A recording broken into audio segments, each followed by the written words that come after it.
Ladies and gentlemen, thank you for coming to the Netherlands. Welcome. Very nice to be with you and be able to talk to you about challenges in your sector, in your work.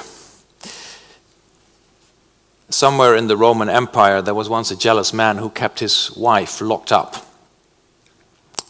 in the house. In order to prevent her from being unfaithful, the man placed several guards outside his house. Unfortunately, this didn't stop her. In fact, she cheated on her husband with the guards. Juvenal wrote this story in the 2nd century AD. Of course, he was writing satire.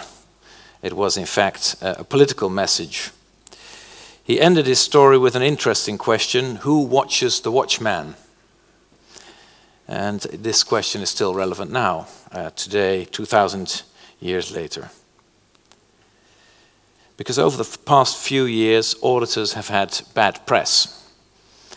Many incidents that have involved financial statements which, despite receiving the stamp of approval from an audit firm, did not reflect the true state of affairs of the company. In the public and private sector, I might say. And these incidents are not limited to the big four audit firms. And as a politician, I can assure you there's nothing harder to regain, to win back as trust. Banks know about this, insurance companies have found out about this, and now audit firms know it too. And the situation is, in fact, I'm afraid to say, quite serious. If your seal of approval is questioned, the added value of your work itself is at stake. And with every new incident, it becomes more and more difficult for the public to determine which charts, figures and results can be trusted. And of course, this is not what you want, this is not what we want. You want to represent a sector that is justly proud of its work. Your approval should not give any reason for doubt. It should be a byword for reliability and precision. If it's not, audit firms lose their raison d'être. If it's not, people will again start asking the age-old question, who watches the watchman? I think my point is clear. We all want to strengthen the quality of audits and restore trust in audit firms and auditors. In Europe, several measures have been taken to refocus audit firms on their main task, the quality of control. And of course, we still have a long way to go, and it will take quite long to restore confidence in every way. Let me highlight two measures in particular. Firstly, Europe has introduced a strict separation between audit and non-audit services, such as tax advice and other forms of consultancy.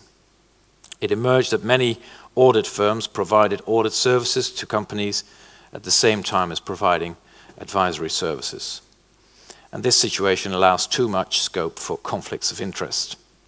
And it provides scope for the last thing you need, doubt about your independence. Secondly, Europe has introduced mandatory rotation for audit firms, and in this way, auditors do not become one of the family.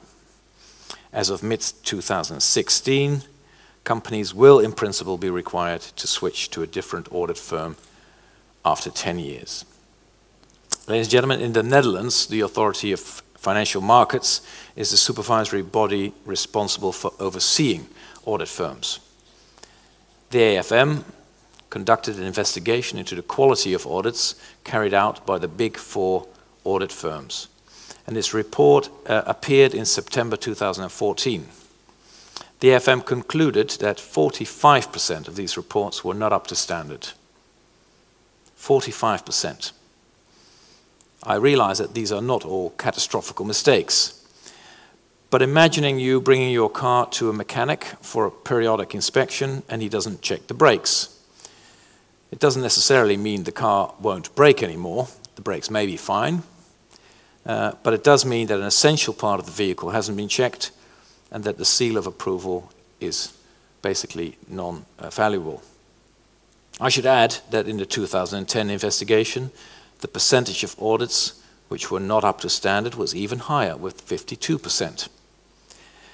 The improvement has been unacceptably small. Again, this was not a problem only at the big four accountancy firms. Small audit firms also showed insufficient quality. Dutch Parliament called on the sector to come up with proposals to improve the quality of audits. And the Netherlands Institutes of Chartered Accountants and the rest of the sector responded, submitting 53 proposals for improvement. Examples of important elements of these proposals are a quality-based remuneration, clawback scheme for audit partners, a better leverage model, and a promotion policy which takes proven professional qualities as its starting point.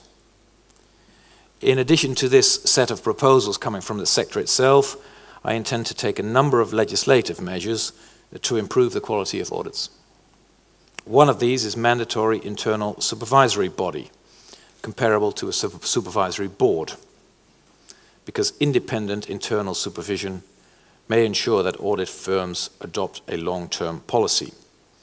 A policy aimed at integrity, independence, professional skills, and effectively changing the corporate culture.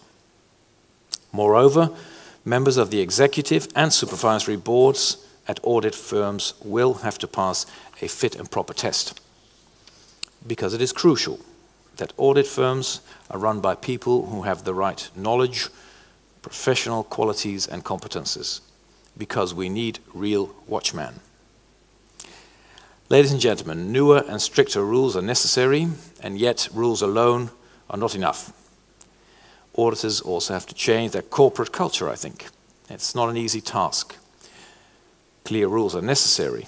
You need a framework, and the EU has done that. The Netherlands has done that also. But the second step is now up to you. You need to take the necessary steps yourself. And I think professional organizations like yours can play a key role in helping audit firms adopt to this new mentality. For one thing, auditors need to act in the spirit of the law, as well as the letter. Auditors do not just work for their clients, they also have to act in the public interest. This requires an independent, prudent and precise mentality. With the combination of new rules and your willingness to win back the public's trust, I believe we can restore the reputation of audit firms. Changing a culture is difficult. It will not be done overnight.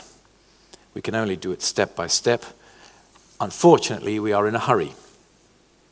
The Romans were also familiar with this challenge.